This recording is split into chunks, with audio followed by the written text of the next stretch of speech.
अस्सलाम वालेकुम। कैसे हैं आप सब लोग। उम्मीद करती हूँ कि सब बिल्कुल ठीक ठाक होंगे और बहुत खुश होंगे। तो आज ही हम इक्वल मैट्रिसेस के बारे में पढ़ने जा रहे हैं कि इक्वल मैट्रिसेस क्या होते हैं। तो चलें जी वीडियो को शुरू करते हैं। अच्छा, अब सबसे पहले हम इक्वल का मतलब जान लेते हैं कि इक्वल का मतलब क्या होता है। मैं कहूँ कि मेरे पास हैं 5 नंबर ऑफ़ चॉकलेट्स, ठीक है, और मेरी एक दोस्त है, उसके पास भी 5 नंबर ऑफ़ चॉकलेट्स हैं। So we have the same number of chocolates. हमारे पास सेम नंबर हो गए चॉकलेट्स के, ठीक है। उसके पास भी 5, मेरे पास भी 5 है और उसके पास भी 5 है, ठीक है। तो मैं बोलूँगी हम दोनों के पास इक्वल नंबर ऑफ़ चॉकलेट्स हैं, ठीक है, यानी कि सेम नंबर है हमारे पास चॉकलेट्स का। तो इक्वल का मतलब होता है बराबर होना, ठीक है, सेम होना। तो अब हम पढ़ते हैं इक्वल मैट्रिसेस क्या होते हैं।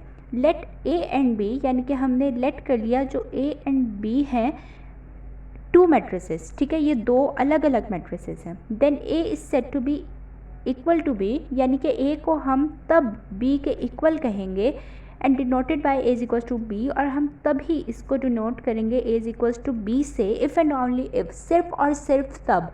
अब हमारे पास इन्होंने दो कंडीशंस दे दी हैं, ठीक है, कि दो कंडीशंस के मुताबिक ये उतरेंगे तभी जो है हम इनको इक्वल मैट्रिसेस कहेंगे। सबसे पहली कंडीशन हमारे पास क्या है। सबसे पहली कंडीशन है हमारे पास the order of A is equals to the order of B, यानी कि जो ऑर्डर है ए का वो किसके इक्वल होना चाहिए, ऑर्डर ऑफ बी के इक्वल होना चाहिए। ऑर्डर क्या होते हमारे पास, हमने प्रीवियस वीडियो में पढ़ा था, ऑर्डर हमारे पास होते हैं रोज़ एंड कॉलम्स, ठीक है। रोज़ एंड कॉलम्स हमारे पास ऑर्डर होता है। तो अब हम देखते हैं कि ए और बी के रोज़ एंड कॉलम्स क्या एक दूसरे के इक्वल हैं, ठीक है। तो सबसे पहले हम ए का हम सबसे पहले रोज़ देखते हैं, ठीक है, कि ए के पास नंबर ऑफ़ रोज़ कितनी है, ठीक है। सो 1 एंड 3 हमारे पास रो नंबर 1 हो गई ए की, ठीक है, और साथ में -4 एंड 2 हमारे पास रो नंबर 2 हो गई ए की, ठीक है। यानी कि जो ए है उसके पास 2 नंबर ऑफ़ रोज़ हैं। उसके बाद हम बी की जानिब चलते हैं। 1 एंड 2 + 1 हमारे पास रो नंबर 1 हो गई बी के पास, -4 एंड 4 - 2 हमारे पास रो नंबर 2 हो गई, ठीक है। सो यानी कि नंबर ऑफ़ रोज़ तो दोनों की सेम है। अब हम ए एंड बी के नंबर ऑफ़ कॉलम्स देखते हैं कि क्या वो सेम है। अब ए के जो नंबर ऑफ़ कॉलम्स हैं वो कितने हैं। 1 एंड -4 हमारे पास कॉलम नंबर 1 हो गया एंड 3 एंड 2 हमारे पास कॉलम नंबर 2 हो गया। उसके बाद बी के कॉलम्स चेक करते हैं। 1 एंड -4 हमारे पास कॉलम नंबर 1 हो गया एंड 2 + 1 एंड 4 - 2 हमारे पास कॉलम नंबर 2 हो गया बी के, ठीक है। अब हम ज़रा इसका ऑर्डर भी लिख लेते हैं, ठीक है। ए का ऑर्डर क्या है, ए का ऑर्डर हमारे पास 2 नंबर ऑफ़ रोज़ हैं, 2 बाय और 2 ही नंबर ऑफ़ कॉलम्स हैं हमारे पास, ठीक है। और बी का क्या ऑर्डर है, बी का ऑर्डर ये है कि 2 नंबर ऑफ़ रोज़ हैं और साथ में 2 ही नंबर ऑफ़ कॉलम्स है। सो फर्स्ट हमारे पास जो कंडीशन है वो हमारे पास क्या हो गई, ट्रू हो गई, ठीक है। हमारे पास जो फर्स्ट कंडीशन है वो क्या हो गई, ट्रू हो गई। अब हम सेकंड कंडीशन की तरफ चलते हैं। Their corresponding entries are equal, यानी कि जो उनकी कॉरस्पॉन्डिंग एंट्रीज़ का मतलब होता है जो उसकी आमने सामने जो एंट्रीज़ होती हैं ना वो इक्वल होनी चाहिए, ठीक है। वो क्या होनी चाहिए, इक्वल होनी चाहिए। फॉर एग्ज़ाम्पल ए की जो है सबसे फर्स्ट वैल्यू है 1, ठीक है, एंड बी की सबसे फर्स्ट वैल्यू क्या है 1।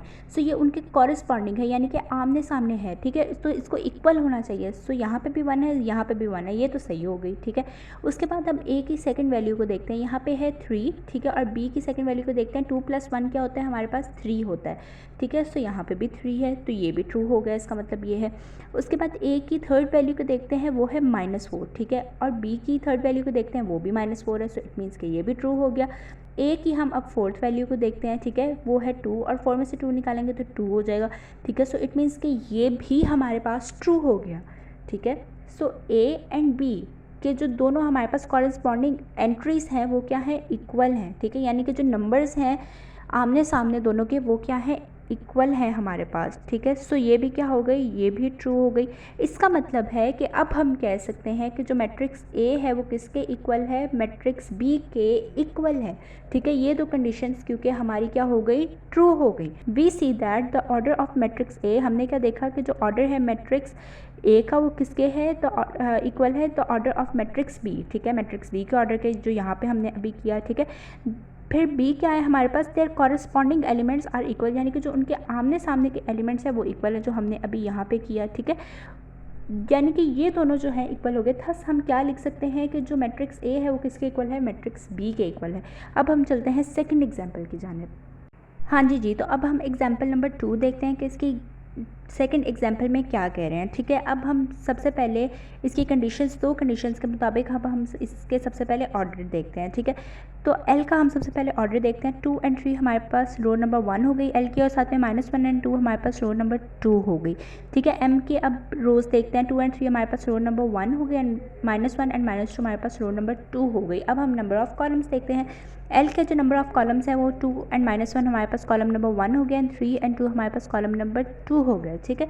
2 एंड -1 एम के मैट्रिक्स में वो हमारे पास कॉलम नंबर 1 हो गया, और साथ में 3 एंड -2 एम के मैट्रिक्स में हमारे पास कॉलम नंबर 2 हो गया, ठीक है। अब हम इसका ऑर्डर लिख लेते हैं, ठीक है, कि इसका ऑर्डर क्या होगा। हम क्या लिखेंगे अब कि सबसे पहले क्या आ जाती हैं, नंबर ऑफ़ रोज़ आ जाती हैं। सो नंबर ऑफ़ रोज़ है हमारे पास 2 एंड बाय 2, ठीक है। ये किसका था, ये है एल का, ठीक है। और एम का अब हम लिखेंगे कि एम के कितने हैं, ठीक है। एम का क्या ऑर्डर है, इसके भी 2 रोज़ हैं, ठीक है। 2 बाय और 2 ही इसके कॉलम्स है, ठीक है। 2 बाय 2 हम यहाँ पे लिख देंगे, ठीक है। ये हमारे पास क्या हो गया, ये हमारे पास हो गया उसका ऑर्डर जो कि इक्वल आ गया। यानी कि फ़र्स्ट कंडीशन हमारी ठीक हो गई। अब कॉरस्पॉन्डिंग हम लोग जो है उसके एलिमेंट्स देख लेते हैं, ठीक है। एल में जो है सबसे पहला जो एलिमेंट है वो क्या है, 2, और एम में सबसे पहला एलिमेंट जो है वो 2 है। यानी कि ये क्या हो गए, ये इक्वल हो गए, ठीक है। उसके बाद सेकंड जो है एल के अंदर वो क्या है, 3 है, और एम के अंदर सेकंड 3 है, ये भी इक्वल हो गए, ठीक है। उसके बाद जो है हमारे पास -1 है, ठीक है, एल का। उसके बाद एम का जो है -1, ठीक है, ये भी दोनों इक्वल हो गए। और एल का यहाँ पे हमारे पास 2 है, ठीक है, और साथ में एम का यहाँ पे -2 है। यहाँ पे हमारे पास प्लस का साइन और यहाँ पे हमारे पास माइनस का साइन है। इट मीन्स कि वो इक्वल नहीं है एक दूसरे के, ठीक है। यानी कि L is not equals to M, क्योंकि वहाँ पे हमारे पास माइनस का साइन आ जाता है, और उसकी शर्त यही है कि दोनों की जो है कॉरस्पॉन्डिंग एलिमेंट्स जो है इक्वल होने चाहिए, ठीक है। ये तो ट्रू नहीं हुआ। अब हम थर्ड एग्जाम्पल को देख लेते हैं कि थर्ड एग्जाम्पल में क्या है। सबसे पहले तो हम इसके और देखते हैं, ठीक है। 2 एंड 3 पी में जो है हमारे पास क्या है, रो नंबर 1 है, -1 एंड 2 हमारे पास रो नंबर 2 है, ठीक है। क्यू के अंदर हम देख लेते हैं 2, 3 एंड 4 हमारे पास रो नंबर 1 है, एंड -1, 2, 0 हमारे पास रो नंबर 2 है, ठीक है। इसके बाद नंबर ऑफ़ कॉलम्स देख लेते हैं। 2 एंड -1 हमारे पास कॉलम नंबर 1 है पी का, और साथ में 3 एंड 2 हमारे पास कॉलम नंबर 2 है पी का, ठीक है। उसके बाद क्यू का हम देख लेते हैं। क्यू में 2 एंड -1 हमारे पास कॉलम नंबर 1 है, 3 एंड 2 हमारे पास कॉलम नंबर 2 है, एंड 4 एंड 0 हमारे पास कॉलम नंबर 3 है, ठीक है। अब हम लोग इसका ऑर्डर लिख लेते हैं ज़रा। पी एंड क्यू का अब हम ऑर्डर लिख लेते हैं, ठीक है। पी का क्या ऑर्डर है, पी का ऑर्डर है सबसे पहले नंबर ऑफ़ रोज़ आ जाती हैं, ठीक है। नंबर ऑफ़ रोज़ लिखेंगे हम सबसे पहले, उसके बाद कॉलम्स लिखेंगे। 2 ही कॉलम्स हैं इसके अंदर, ठीक है। इसके अंदर जो है 2 रोज़ हैं और साथ में 3 कॉलम्स हैं। यहाँ से हमें पता चल गया कि हाँ जी, हमारे पास जो थी फर्स्ट कंडीशन ही जो है वो रॉन्ग हो गई। इट मीन्स कि मैट्रिक्स जो है वो इक्वल नहीं है आपस में, ठीक है। हम क्या लिखेंगे, P is not equal to Q, क्योंकि यहाँ पे हमारे पास क्या है, यहाँ पे हमारे पास जो नंबर ऑफ़ कॉलम्स है दोनों में वो डिफरेंट आ रहे हैं, ठीक है, वो सेम नहीं आ रहे हैं। इट मीन्स कि जो P है वो क्यू के जो है इक्वल नहीं है। उम्मीद करती हूँ कि आपको समझ आ गया होगा। अगर कोई चीज़ समझ नहीं आई तो नीचे कमेंट सेक्शन में ज़रूर बताइएगा। अब मैं मिलूँगी आपको अपनी नेक्स्ट वीडियो में, तब तक के लिए अल्लाह हाफ़िज़।